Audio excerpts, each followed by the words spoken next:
dan perencanaan program PPMU. Kemudian pemanfaatannya disesuaikan dengan kelas di web PPMU, gitu ya. Sekarang kita bahas ke pengendalian. Pengendalian yang paling teknis adalah perancangan alat pengendali pencemaran udara. Ya, jadi sekarang mulai dari minggu ini kita akan membahas alat dan alat ya. Disebutnya kalau Indonesia APPU, APPU ya, alat pengendali pencemaran udara. Kalau di bahasa Inggrisnya APC ya, Air Pollution Control. Kalau kita ngomong APPU atau APC, artinya ini adalah unit-unit pengendali pencemaran udara. Listnya ada panjang ya, ada cyclone, ada gravity settler yang akan kita bahas sekarang, kemudian ada bahas wet scrubber, kemudian ada ESP, absorber, dan lain-lain. Oke, nah sekarang saya akan sampaikan mungkin prinsip-prinsip dan hitungan-hitungan dasar bagaimana setiap unit bekerja.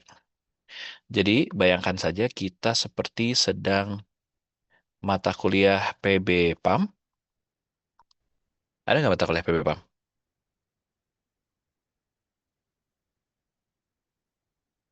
Itu apa ya, Pak ya? Oh, nggak Belum pernah ya? dapet, Pak. Belum dapat ya? Nggak Nanti tahu, Pak. semester 3. Oh, semester 3. Oke. PB Ya, PAM itu adalah perancangan bangunan pengolahan air minum. Ya. Jadi nanti kalian akan merancang mulai dari intake, kemudian ada bak sedimentasi, bak koagulasi, flokulasi, dan lain-lain gitu ya. Jadi mata kuliah ini adalah PB PAM-nya untuk pencemaran udara gitu kira-kira ya. Jadi semi-semi ada perancangannya sedikit aja, hitung-hitungan sedikit. Tapi yang utamanya adalah bagaimana kita mengetahui prinsip dari setiap unit dan juga mengevaluasi efisiensi dari unit-unit tersebut. Ya, karena biasanya yang lebih teknis itu teman-teman dari teknik kimia ya, tapi kita juga kalau yang kerjanya fokusnya di desain APC ya atau desain air pollution control, kalian juga akan belajar menghitung dengan akurat berapa efisiensi unit pengendali yang kita rencanakan. Nah, unit pertama adalah gravity settler. Ya, sebenarnya ada juga centrifugal separator, tapi nanti kita bahas di minggu depan atau ini disebut juga dengan cyclone ya. Nah, kita bahas yang pertama adalah gravity settler dulu. Gravity settler sesuai dengan namanya menggunakan prinsip gravity. Intinya gravity settler ini seperti bak sedimentasi tapi untuk partikel atau debu di emisi ya. Kalau bak sedimentasi kan eh untuk menyisihkan, ada yang tahu bak sedimentasi menyisihkan apa? Belum sampai juga. Udah kali ya. Buat misahin partikulat ya, Pak. Sedimentasi, kalau bahasa airnya, parameter di airnya apa? Bak sedimentasi menyisihkan T, S, S. Pernah dengar? Enggak ya? Oh iya, Pak. Iya ya, menyisih. Ya pernah ya. Kalau gravity settler di kita, di udara ya, prinsipnya sama, tapi menyisihkan partikulat ya, atau TSP, total suspended particulate, bisa juga PM10, PM2,5 seperti yang enggak ya. Intinya PM10 sampai TSP. Oke, sehingga kira-kira prinsipnya seperti apa ya? Ada yang kebayang nggak? Bagaimana prinsip bak sedimentasi?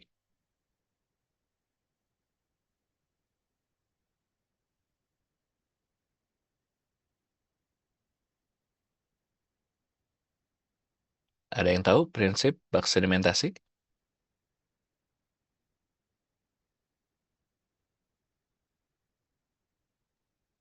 Sih, Pak. Hmm, Mungkin ya kalau di bagian air ya Pak ya, ya, di ya, tambak ya. itu kalau ada limbah cair gitu ya Hmm, untuk TSS, pengembangan TSS itu kita bisa buatkan kompartemen di settling pond gitu Pak ya. Jadi airnya tuh berkelok-kelok nanti hmm, makin makin ke ujung kompartemen itu nanti TSS-nya ataupun endapan lumpurnya akan turun. Nah, mungkin kalau oke. dari udara kurang lebih juga sama Pak. Mungkin akan ada perputaran sentrifuga dan lain sebagainya. Kemudian nanti adanya kompartemen yang akan memisahkan dari putaran tersebut Pak. Dari udara itu nanti akan mengendap. Mungkin seperti itu Pak. Izin. Ya, bagus. Bagus ya, Mas atau Pak. Bagus ya. Jadi, eh, betul, prinsipnya menyisihkan padatan yang tersuspensi di fluida. Ya. Kalau bak sedimentasi, fluidanya air. Kalau gravity settler, fluidanya udara. Kemudian prinsipnya sama, betul ya. Kalau secara praktek, kita membuat aliran yang berkelok-kelok misalnya, agar partikelnya bisa terendapkan. Sebenarnya ada yang berkelok-kelok tuh untuk apa ya? Ada yang bisa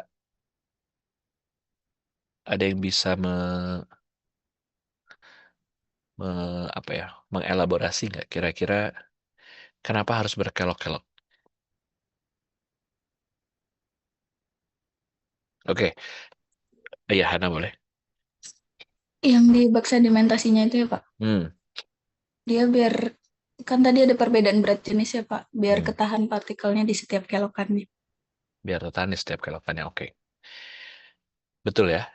Kemudian ada nggak yang bak aja bentuknya? Bak sedimentasi yang nggak berkelok-kelok, bak aja bentuknya. Ada nggak?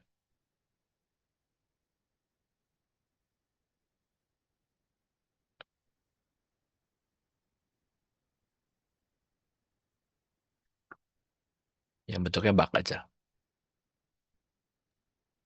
Yang dia memiliki kemiringan, bukan Pak?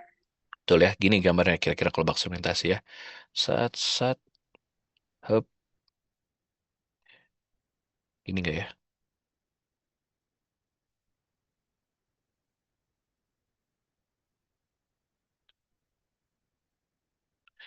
Gitu? Pernah lihat? Pernah Pak. Nah, betul ya. Jadi, nanti partikelnya akan masuk, eh, air limbahnya akan masuk sini ya, kemudian masuk sini, kemudian nanti ada sedimen yang akan mengendap ke sini gitu ya, ada TSS yang akan mengendap. Kemudian alirannya akan mengalir ke luar, airan yang bersihnya. Jadi bak sedimentasi itu prinsipnya persis dengan gravity settler, tapi yang tanpa kelok-kelok. Kalau yang kelok-kelok nanti kita akan bahas di cyclone, karena itu melibatkan gaya sentrifuga. Ya, nanti dulu kita coba hanya menggunakan prinsip gravitasi saja. Oke. Jadi, prinsipnya adalah gas yang mengandung partikulat dialirkan melalui suatu ruangan yang kecepatannya rendah. Sehingga kecepatan mengendap lebih cepat daripada kecepatan aliran. Ya, jadi kecepatan mengendap Vs, phase settling, lebih besar daripada kecepatan gas atau kecepatan horizontal gitu ya.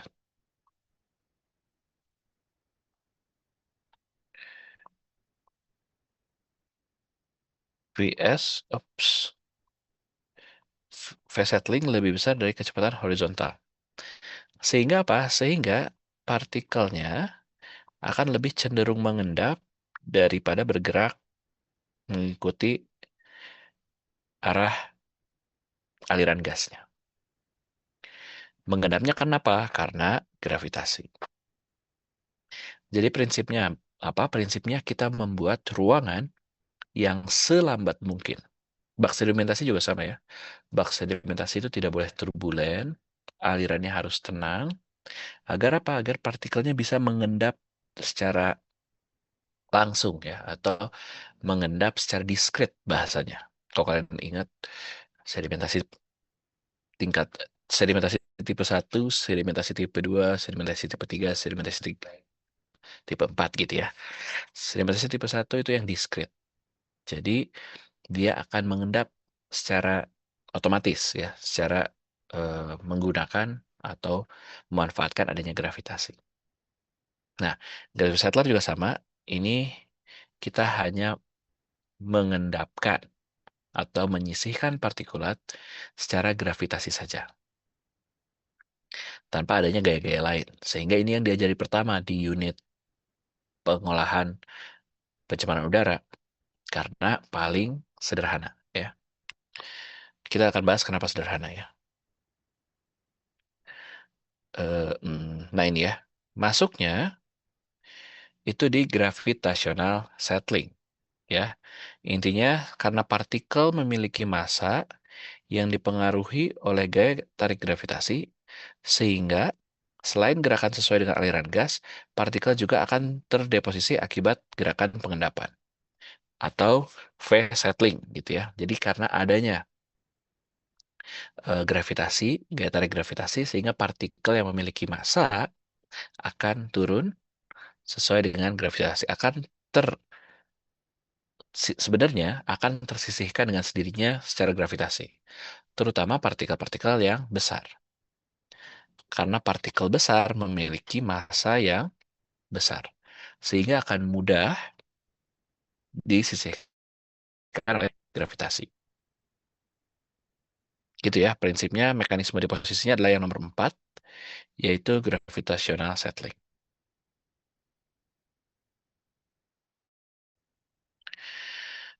Nah, ini gravity settler, centrifugal separator ini minggu depan ya.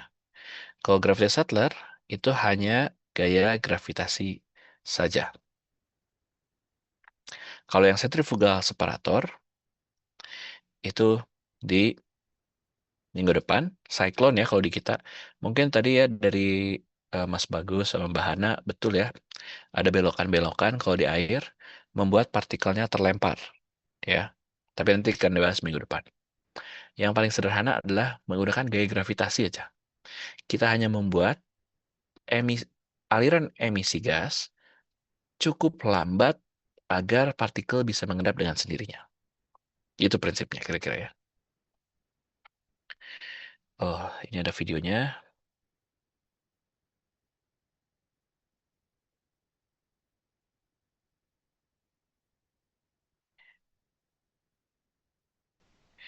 Nah, ini adalah simulasi dari desain gravity settler. Jadi teman-teman, kalau mau bikin atau misalnya manggil pihak ketiga untuk mendesain gravity settler untuk perusahaan kalian, pastikan si perusahaannya bisa menunjukkan simulasi ini gitu ya. Kalau saya minta coba simulasikan dong Pak kecepatan gasnya, ukuran partikelnya disimulasikan dengan desain yang direncanakan agar saya tahu kira-kira penyisihannya berapa persen. Ya, ini menggunakan CFD ya, Fluent. Ini kira-kira rancangannya ya.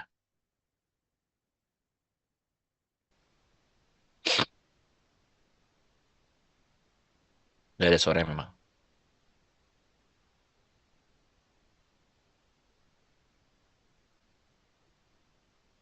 Oke, di sini terlihat ya. Jadi eh kecepatan aliran kan asalnya sebesar ini ya, V1 ya. Kemudian setelah dia masuk ke chamber yang di sini, kan luasannya jadi beda ya, asalnya luasannya segini, luasan kecepatan alirannya, kemudian tiba-tiba jadi sebesar ini misalnya gitu ya. Nah, karena luasannya meluas, atau karena luas permukaan tegak lurus dengan kecepatan yang meluas, sehingga kecepatannya akan melambat gitu ya. kecepatannya akan melambat, kemudian kita bisa lihat bahwa ada partikel-partikel yang mulai mengendap dengan sendirinya. Hanya dengan kita memperlambat kecepatan aliran, ada partikel-partikel yang dengan sendirinya, karena masanya berat, akan terendapkan dengan sendirinya.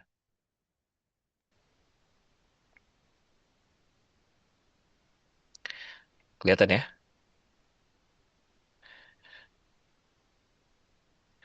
Kemudian yang lebih kecil mungkin lolos ke sini, yang lebih kecil lagi mungkin lolos di sini, yang sangat kecil masih banyak yang tidak bisa tertangkap oleh gravity settler ini kemudian keluar, ya.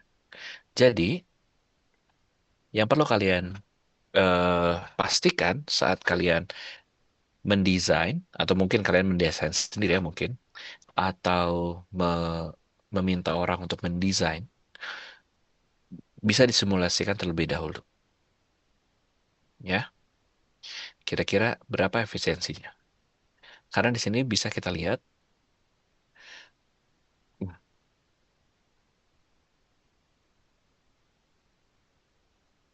bisa kita lihat persebaran atau bagaimana partikel-partikel tersebut, nah, bisa mengendap atau tidak di gravity settler kita ya. Coba kita lihat ini dulu. Hup. Di sini terlihat bahwa ya, ini kan di sini adalah warna ini adalah ukuran partikel, oke? Merah, oranye gitu. Kita bisa lihat di sini bahwa ukuran yang besar akan mengendap terlebih dahulu, gitu kira-kira ya. Sedangkan yang kecil yang ukurannya 1,2 ini bahkan bisa sampai ujung atau tidak tertangkap di gravity settler yang didesain. Wah, berarti kurang bagus Pak gravity settlernya. Enggak seperti itu, karena gravity settler punya keterbatasan ya. Dia hanya efektif untuk menangkap partikel-partikel yang besar.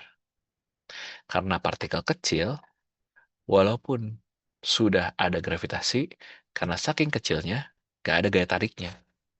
Dia akan melayang-layangnya terus, tidak akan terendapkan. Oke? Dan kita juga tidak bisa membuat kecepatan alir ini menjadi sangat lambat. Nggak bisa sangat lambat. Kenapa?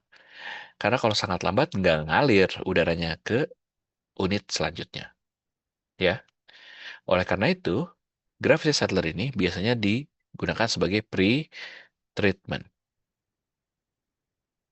Pre-treatment. Jadi, APCR pollution control pun ada rangkaiannya seperti si pengolahan limbah ya. Jadi ini dari proses pembakaran misalnya ya, proses produksi. Kemudian biasanya masuk ke gravity settler misalnya ya. Kemudian ke wet scrubber gitu misalnya. Kemudian ke ESP, baru ke cerobong. Nah gitu ya. Jadi mirip seperti instalasi pengolahan air minum yang ada sequence-nya ya, ada urutan-urutannya. Air pollution control juga sama. Ya, biasanya gravity settler dipasang di pre-treatment ya, atau di pengolahan-pengolahan awal untuk menyisihkan partikel-partikel besar. Miriplah prinsipnya dengan bak sedimentasi. Bak sedimentasi menyisihkan partikel-partikel yang besar dulu. Bahkan sebelum bak sedimentasi ada bar screen dulu ya. Bar screen ya menyisihkan partikel atau benda-benda yang lebih besar daripada celah bar screen-nya. Kemudian ke bak sedimentasi. Bak sedimentasi menyisihkan padatan-padatan yang memiliki gravitasi besar atau padatan-padatan besar. Pasir dan lain-lain itu di bak sedimentasi. Nah, bak sedimentasi perannya mirip seperti gravity settler gitu ya. Kemudian kalau bak sedimentasi setelah itu kan TSS ya, bak sedimentasi. Kemudian ada TDS. TDS itu yang partikel yang terdissolve ya. Total dissolved solid. Solid yang terdissolve. yaitu mirip seperti partikel-partikel kecil ini yang walaupun ada gravitasi tapi tidak akan mengendap gitu kira-kira ya. Itu adalah TDS, mirip seperti partikel-partikel kecil ini. PM2,5, mungkin PM10 ya, atau PM2,5, PM1. Itu biasanya kelihatan di sini ya ukurannya. PM2,5, PM1 itu ya sangat eh, mudah sekali terbawa aliran ya. Sangat sulit untuk mengendap. Sehingga sekali lagi gravity settler fungsinya sama seperti bak sedimentasi, biasanya digunakan di pre-treatment. Di sini kita bisa lihat, bisa disimulasikan bahwa ya inilah kira-kira simulasinya. Kita akan bisa tahu partikel berapa yang masih lolos, sehingga harus ditangkap oleh unit selanjutnya. Ya, unit selanjutnya bisa cyclone, bisa wet scrubber, bisa ESP, dan lain-lain. Akan kita bahas di minggu-minggu depan. Sampai sini masih terbayang bagaimana prinsip gravity settler?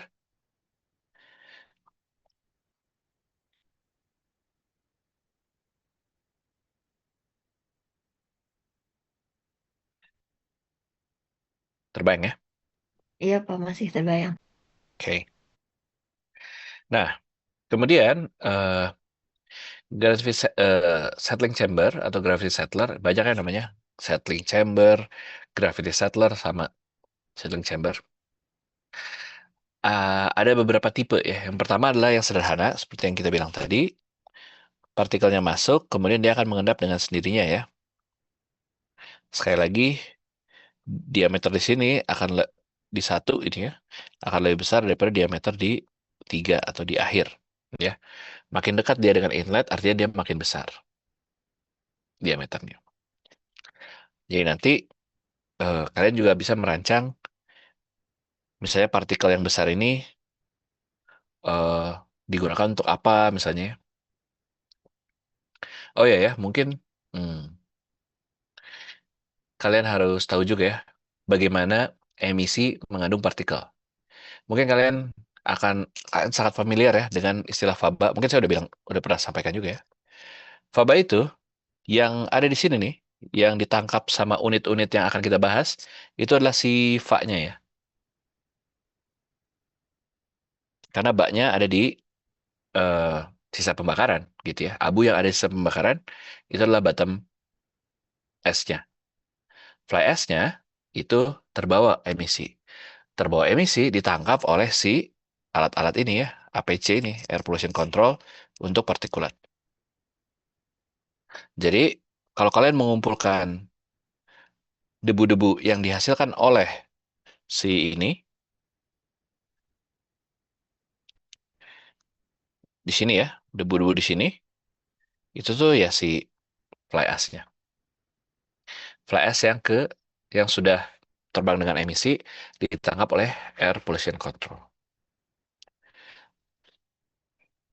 Nah, nanti kalian punya nih fly ash ukuran besar di sini, ukuran sedang di sini, ukuran kecil di sini bisa juga. Gitu ya. Jadi balik lagi, ada dua jenis settling chamber atau gravity settler. Yang pertama adalah yang sederhana yang seperti ini. Kemudian ada yang seperti ini. Howard settling chamber. Sebenarnya kalau kalian pernah belajar atau pernah mendesain atau pernah melihat bak sedimentasi di IPAM biasanya, kalau di IPAL biasanya pakai bak biasa ya. Pertambangan biasanya bak biasa. Kalau di IPAL itu di IPAM itu karena dia kan harus lebih bersih ya. Dia ada plate settler. Mirip seperti itu ya. Prinsipnya sama bahwa eh, kan prinsipnya ya secara umum debu atau partikel harus sampai ke dasar duluan daripada dia sampai ke ujung atau ke outlet dari baknya. Kira-kira gitu ya. Itu prinsipnya. Caranya bagaimana? Macam-macam. Ada yang bisa ininya diperpanjang, gitu ya. Kan dia akan cepat terendapkan daripada ke depan. Atau bisa dibuat partikelnya besar-besar bisa ya. Mengedapnya lebih cepat. Kemudian kecepatan gasnya bisa diperkecil ya. Jadi untuk mendesainnya adalah yaitu mendesain panjang dari gravity settler atau mendesain lebarnya agar kecepatan alirnya bisa lebih lambat daripada pengendapannya. Nah, kalau di sini si Howard melakukan ada plat di sini yang membuat dia menjadi lebih pendek waktu partikel ke titik pengendapannya atau ke dasarnya. Karena kalau kita lihat di sini, ini kotaknya ya, dibandingkan dia partikelnya jatuh ke bawah yang membutuhkan waktu yang lama, dia membuat plat-plat sehingga dia di satu segmen tersebut atau di satu plat tersebut partikelnya cepat sampai ke dasar. Ya, tapi sama sekali lagi bahwa partikel besar saja yang bisa tertangkap. Ya, partikel kecil akan tetap bisa tersisihkan. Tapi fungsinya apa? Manfaatnya apa? Manfaatnya kita bisa memotong bak ini menjadi lebih efisien. Ya, kita nggak perlu gravity settler yang panjang sekali. Kita cukup yang agak pendek tapi punya beberapa plat settler. Ya, prinsipnya sama. Intinya partikel harus sampai ke dasar dulu sebelum sampai ke outlet. Ya, pilihannya macam-macam. Bisa perjalanan ke outlet diperlambat atau bisa dengan cara memperlebar lebarnya, lebar gravity settlernya, atau bisa memperpanjang gravity settler biar emang nggak nyampe-nyampe gas dari awal ke akhir, sehingga si partikel ini bisa sampai dasar duluan, atau dibagi sekat-sekat agar partikel ini sampai ke sekat satu, yang kedua apa bisa sampai terendapkan di sekat kedua, terendapkan di sekat ketiga. Itu adalah beberapa eh, modifikasi ya untuk memperpendek jalur pengendapan.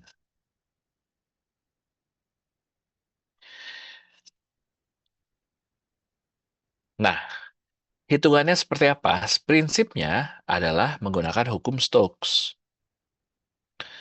di mana kecepatan pengendapan bergantung pada gravitasi, diameter partikel, densitas partikel, dan viskositas gas. Paham ya? Jadi sekali lagi, bagaimana menghitungnya? Prinsipnya kecepatan pengendapannya harus kita hitung. Oke? Kalau kecepatan pengendapan sama dengan kecepatan gas atau kecepatan aliran ya, atau kecepatan horizontal gitu. Horizontal itu yang ke ini ya, kecepatan horizontal ke sini. Ini adalah kecepatan eh, pengendapan. Kalau sama kecepatan pengendapan dengan kecepatan horizontal, partikelnya akan berada di sini.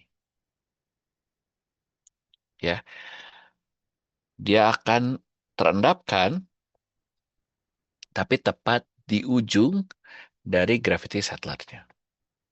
Nah, partikel tersebut disebut partikel dengan diameter kritis. Ya. Apa maksudnya? Dia adalah diameter partikel terkecil yang masih mampu diendapkan oleh gravity settler. Kenapa? Karena kalau lebih kecil dari diameter kritis, dia akan lolos ya. Kalau lebih kecil, dia akan kira-kira jatuhnya di sini. Gitu kira-kira ya. Kalau lebih besar, akan di sini. Jadi, kita perlu menghitung diameter kritis untuk mengetahui diameter partikel berapa yang masih bisa diendapkan oleh gravity settler yang kita buat. Dengan cara hitung kecepatan pengendapan, kemudian hitung kecepatan aliran gas. Nah, kecepatan pengendapan ini kan bergantung sama diameter partikel ya. Nah, kita bisa lihat, misalnya kecepatan ini 100. Diameter partikel berapa yang menghasilkan kecepatan pengendapan 100 juga. Nah, itulah diameter partikel kritis. Atau diameter terkecil yang bisa disisihkan atau yang bisa tertangkap oleh gravity settler kita. Bisa dipahami sampai sini?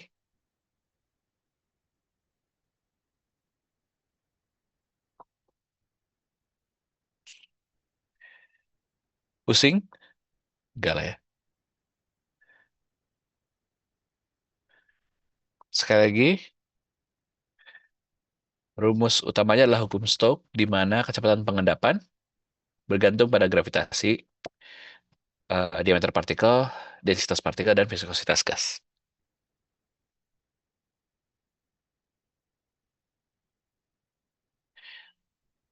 Sampai sini masih bisa dipahami ya? Ada yang mau tanyakan?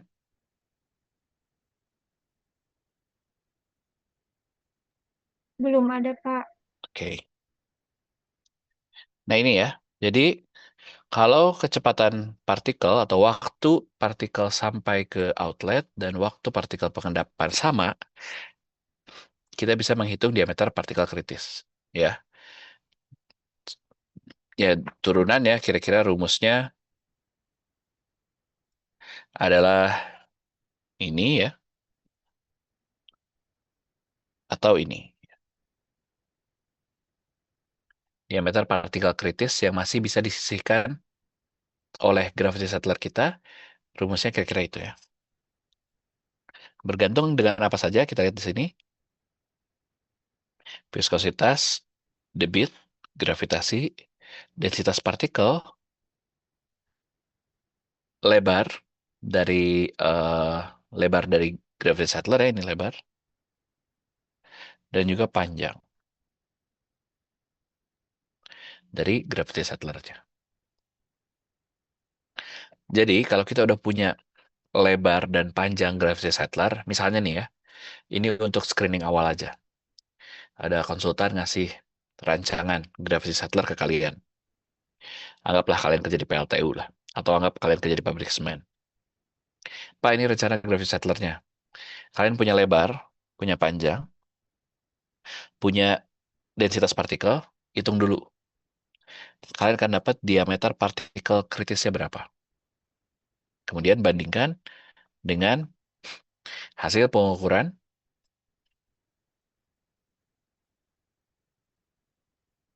partikel kalian. Kalau ternyata, oh maaf Pak, partikel kita ukurannya jauh lebih kecil daripada diameter partikel kritisnya. Artinya apa? Artinya kebanyakan partikel kalian tidak akan tertangkap oleh gravity settler yang didesain tersebut. Paham ya? Tapi pas dilihat, oh iya ternyata diameter partikel kritisnya yang didapatkan dari hitung-hitungan saya lebih besar gitu ya. Atau lebih kecil daripada partikel-partikel ukuran dominan partikel dari emisi saya. Oh iya, berarti secara dominan gravity settler ini bisa menyisihkan partikel yang ada di emisi saya. Kira-kira itu ya. Ada beberapa rumus yang bisa langsung kalian gunakan sebagai screening.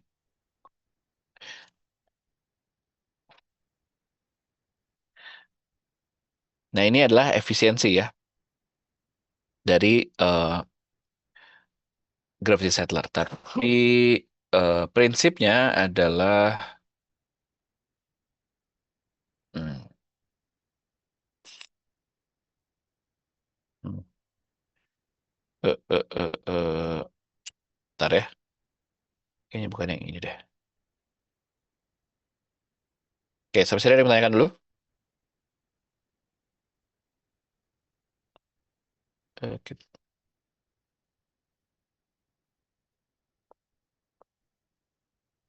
Hmm, hmm,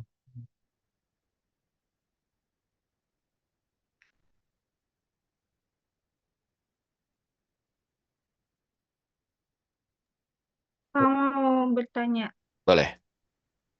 yang untuk alat-alat yang tadi itu, Hmm, eh sebenarnya berarti dipasangnya itu di bawah gitu ya, Pak ya? Atau seperti apa, Pak? Kan maksudnya? nanti itu misalnya yang tadi eh ada di cerobongnya begitu Pak atau seperti apa ya? Oke, saya cari gambar dulu ya, biar terbayang. Ya Pak. Orang, hmm, YouTube aja lah, Gravity Settler. Hmm.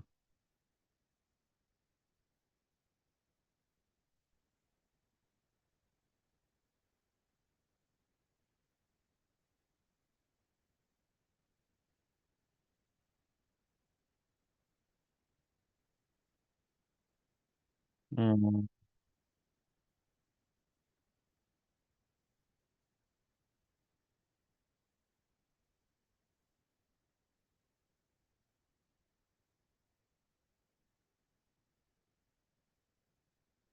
Iya, kenapa Gravity Settler saya nggak banyak videonya ya?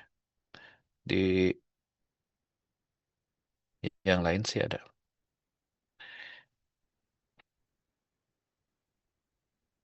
Hmm. Oke, jadi udah ini aja lah. Semoga terbayang.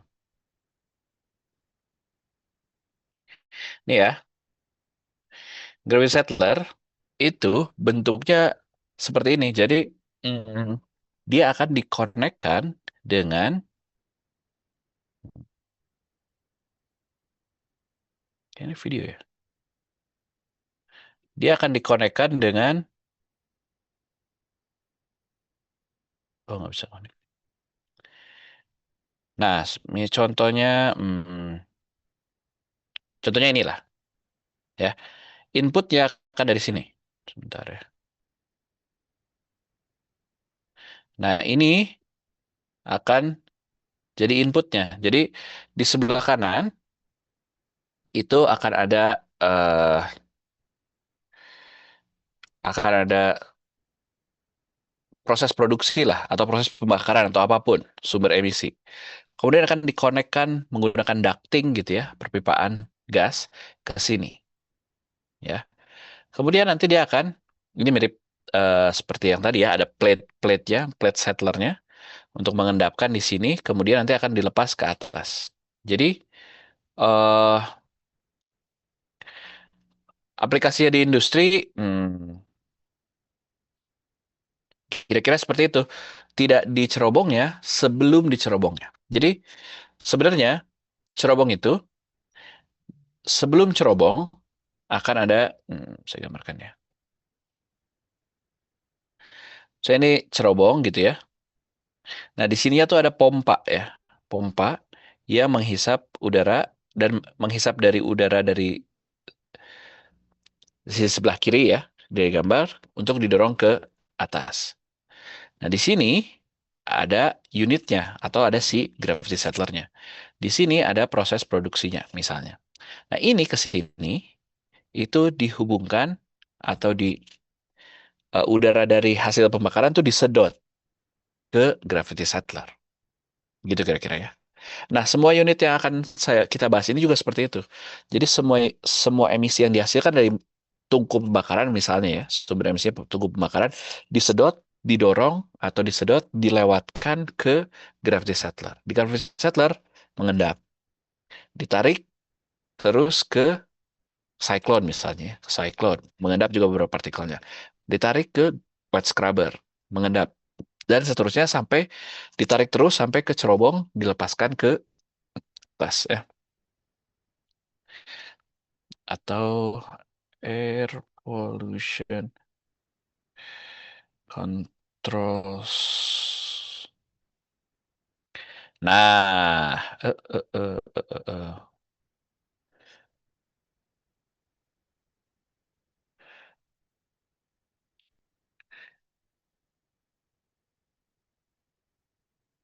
oke, contoh ini. Ini apa aja? Dust collector.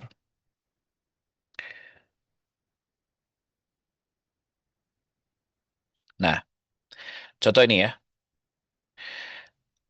Di sini kita bisa lihat ada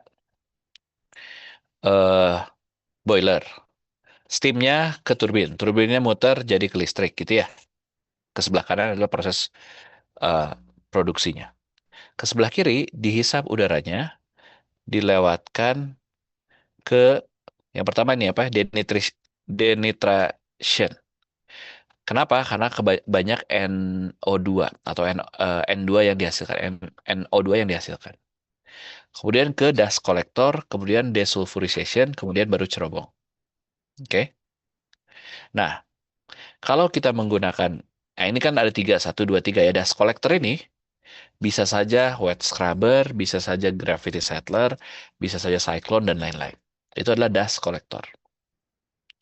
Jadi gitu ya, ini proses produksi, produknya ke sebelah kanan, ke sebelah kiri emisinya, dilewatkan dulu ini pakai bahan kimia ya, untuk merubah nitratnya.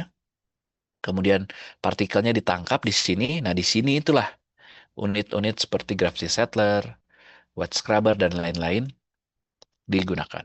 Kemudian terakhir ini mungkin desulfurisasi, bisa aja pakai sulfur atau penurunan sulfur menggunakan kapur, disemprot kapur, bisa juga wet scrubber di sini. Kemudian baru gasnya dilepas ke eh, cerobong. Jadi nggak di cerobong ya, tapi rangkaian menuju cerobong. Cerobong tuh hanya outlet saja. Bisa dipahami? Jadi yang sebenarnya yang masuk ke cerobong mah udah udara, maksudnya yang Iya, yang memenuhi baku mutu gitu ya Pak ya. betul. Sudah dilewatkan semua unit-unit tersebut. Baik Pak. Nah, kira-kira seperti itu ya. Nih, kita lihat nih. Ada gravity settler sedikit di sini. Ini ya. Ini hasil ini proses pembakarannya disedot, misalnya disedot ya. Kemudian masuk ke gravity settler, masuk ke cyclone, masuk ke bag filtration, baru ini pompa yang nyedotnya ya. Kemudian mendorong udaranya lepas ke cerobong. Nah, di sini kayaknya pemantauan ya kita sambil jalan aja ya. Di sini kan kalian tahu ya ada posisi pengukuran emisi di sini. Dua diameter dari atas, 8 diameter dari bawah, kalau kalian ingat ya. Atau kalian pernah dengar. Nah, di sini orang bisa naik untuk menguji emisinya. Yang sudah melewati semua proses ini. Gitu ya. Itu adalah skemanya dari air pollution control di industri. Secara lengkap. Ya. Di sini contohnya bag filter, gravity settler, cyclone, dan bag filter. Udah nih, ini biasanya artinya apa? Artinya debu semua. Ya. Gravity settler nangkap debu, cyclone nangkap debu, bag filter juga nangkap debu. Artinya apa? Artinya emisinya dari proses ini semuanya kebanyakan adalah debu ya. Karena unit-unitnya adalah unit-unit penangkap debu.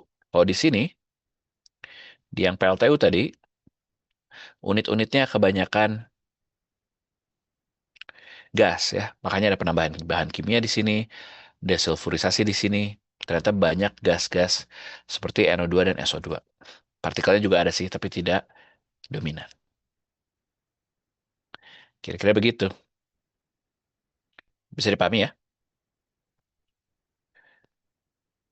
Bisa Pak. Oke. Nah, kemudian kita lanjutkan. Eh,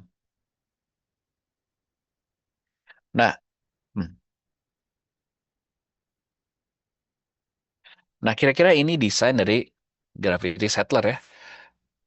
Kalau gravity settler sederhana, intinya apa? Intinya bagaimana kita bisa menentukan berapa lebar, berapa tinggi, berapa panjang dari gravity settler ya. Jadi sesederhana itu aja. Kita mendesain panjang, lebar, tinggi, kita akan bisa mendapatkan uh, efisiensi yang cocok dengan emisi kita ya. Efisiensinya adalah seperti ini ya. Efisiensi I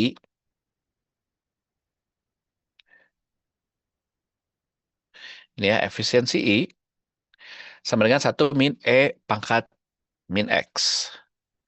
Di mana min X, X-nya adalah waktu tempuh eh, partikel dari titik inlet ke outlet. TS adalah waktu tempuh pengendapan. Ya, jadi perbandingan antara waktu tempuh dari inlet ke outlet dibagi waktu tempuh eh, partikel dari atas ke titik pengendapan itu adalah efisiensi dari gravity settler. Jadi ya itu ya, kita bisa desain kira-kira eh, mau panjangnya berapa karena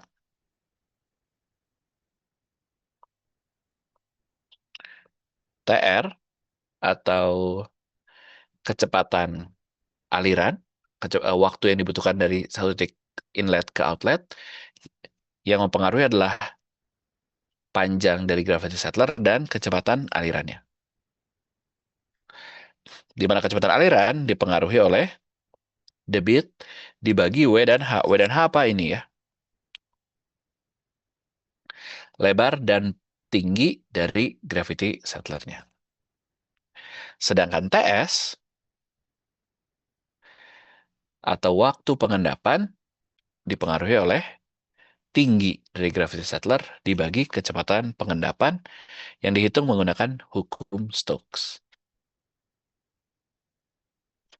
Intinya perbandingan antara waktu partikel dari inlet ke outlet dibandingkan dengan waktu partikel dari titik tertentu ke dasar gravity settler. Itulah efisiensinya, ya. Kemudian kalau rumus rumus hukum Stokesnya dimasukin ke rumus efisiensi menjadi seperti ini lengkapnya. Ya ini rumus ini ya tadi ya, rumus si hukum Stokesnya. Lengkapnya menjadi seperti ini. Ini adalah beberapa contoh hasil penelitian ya, dari material-material berikut. Kalau aluminium chips itu kecepatannya densitasnya berapa, ukurannya rata-rata berapa, kecepatan pengendapannya berapa, dan lain-lain.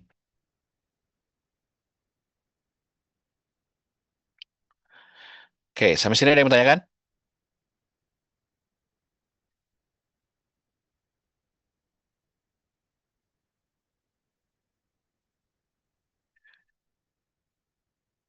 Ada?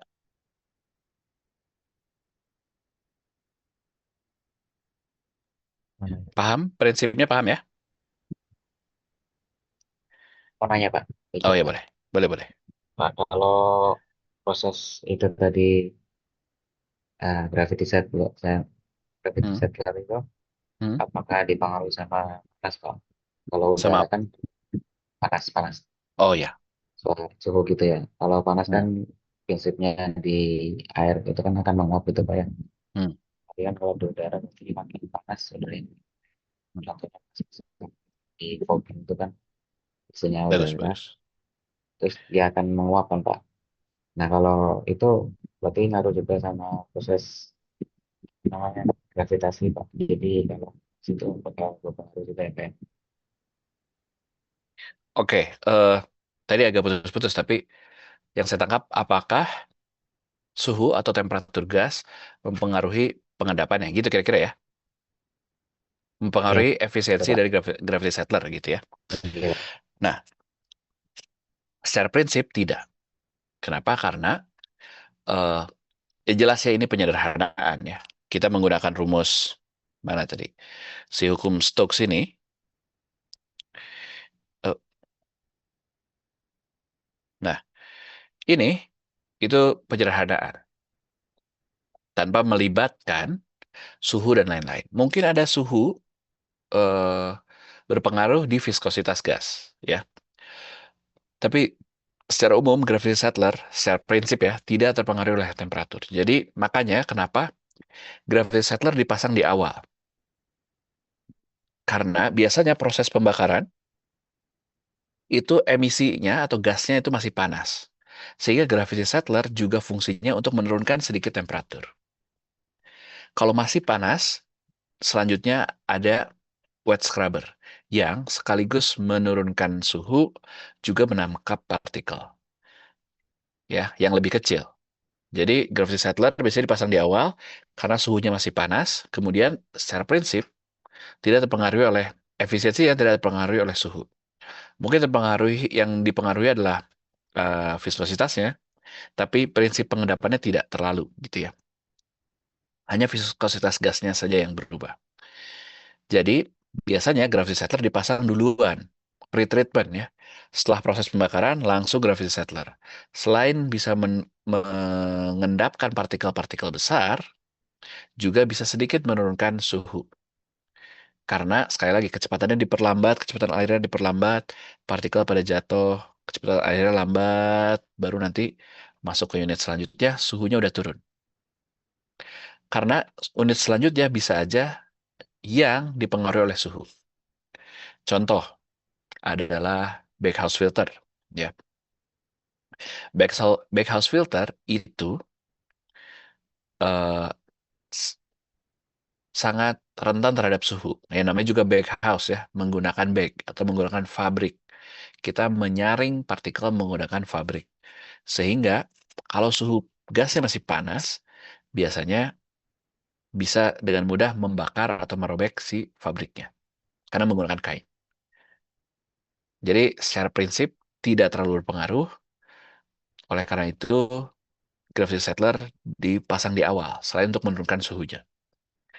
Tapi kalau memang suhu dari gasnya sangat tinggi, biasanya setelah gravity settler ada yang namanya wet scrubber. Karena wet scrubber selain uh, menangkap partikel yang lebih kecil yang lolos dari gravity settler, bisa menurunkan suhu secara signifikan. Setelah itu biasanya backhouse filter atau ESP. Baru dilepas ke cerobong.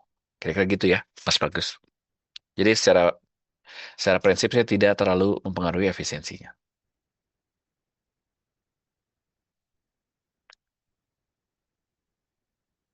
Bisa dipahami? Makasih, Pak. Oke. Baik, itu. Ada lagi yang menanyakan? Minggu depan kita akan menghitung sedikit ya. Enggak, ini simulasi hitungan aja. Jadi, kalau kita punya debit segini, densitas partikelnya segini, dan distribusi partikelnya seperti ini, grafiknya, kira-kira berapa efisiensinya? Kalau desain gravity settlernya ini, ya. Kan namanya juga kita engineer ya, kita mendesain gravity settler yang paling efisien untuk jenis emisi kita. Ya, sekali lagi, kita outputnya bisa satu mengetahui prinsip dari alat-alat yang kita punya atau yang akan kita beli kalau kita di perusahaan ya, dan bisa merancang tipis-tipis lah. Karena kita tahu prinsip dasarnya, kita bisa menghitung mengira-ngira kira-kira unit tersebut efisiensinya berapa. Gitu ya. Sampai sini ada yang menanyakan?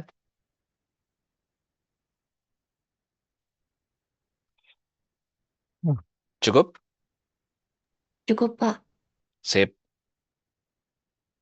Baik, jika tidak ada lagi yang ditanyakan, tugasnya nggak jadi ya. Karena hari ini tetap kelas ya. Jadi,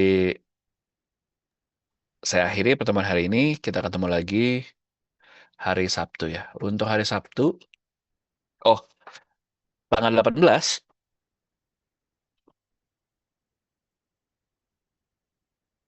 sepertinya,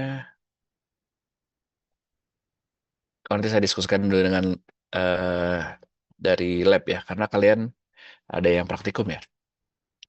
Kalau memang jadwalnya bertabrakan, mungkin tidak ada kelasnya, tapi tidak mungkin karena ada kelas pengetahuan struktur setelahnya ya. Nanti saya diskusikan dulu dengan dengan laborannya ya. Kira-kira bisa nggak kelasnya tetap ada atau seperti apa?